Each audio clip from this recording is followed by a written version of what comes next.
Hello, hello, hello! Hello Philippines! Hello world!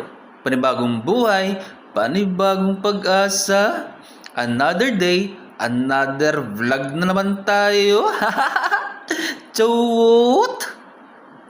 Ang paksa natin sa araw na ito ay kung babae ka at di ka pa financially stable, huwag mo nang unahin ang love life. Yun ang paksa natin sa araw na ito. Kung babae ka at hindi ka pa financially stable, huwag mo nang unahin ang love life. Kasi hindi dahil bawal kang mahalin. Ang totoo, delikado lang na pumasok sa relationship.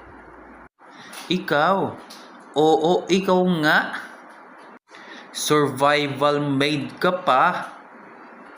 Kapag gipit ka, bakit madali mong pagkamalan na pagmamahal, ang simpleng pagpapahalaga, effort, o perang ibinibigay sa'yo, at kapag doon ka kumapit, hindi mo namamalayang hindi puso ang nauna. Pangangailangan na.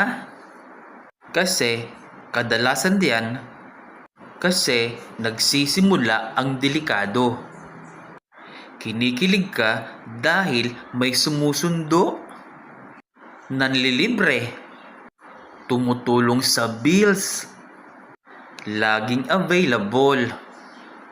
Pero iniisip mong safe ka, unti-unti ka namang nag-a-adjust para lang hindi nawala ang convenience na binigay niya.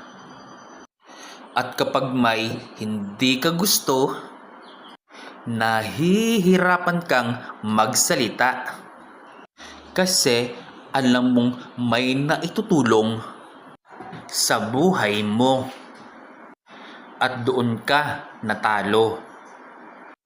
Hindi mo siya pinili dahil gusto mo siya. Pinili mo siya dahil gusto mo siya. Kailangan mo siya. Kahit mag-red flag, disrespect, o control, nagtitiis ka. Kasi ang hirap mahalin. Kapag hindi lang lalaki ang mawawalan, pati ang pakiramdam mong may sasalo sa'yo. Kaya please, bago ka pumasok sa relationship, siguraduhin kaya mong tumayo na hindi ka nakasandal sa kahit kanino. Sarili mong pera, sarili mong galaw, sarili mong uwi, sarili mong pahinga. Mas maayos kang mamili kapag hindi ka nangangailangan.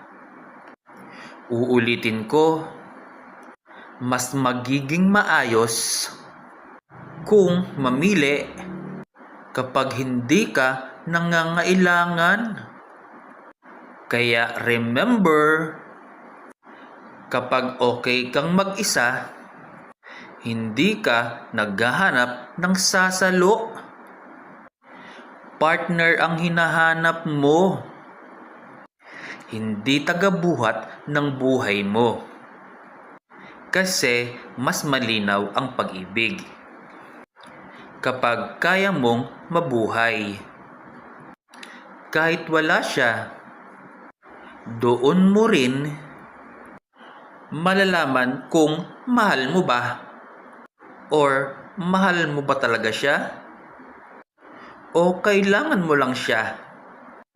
Uulitin ko, mas malinaw ang pag-ibig kapag kaya mong mabuhay. Kahit wala siya, at doon mo malalaman kung mahal mo ba talaga siya o kailangan mo lang siya. O hanggang dito na lang tayo sa susunod ulit. Bye-bye!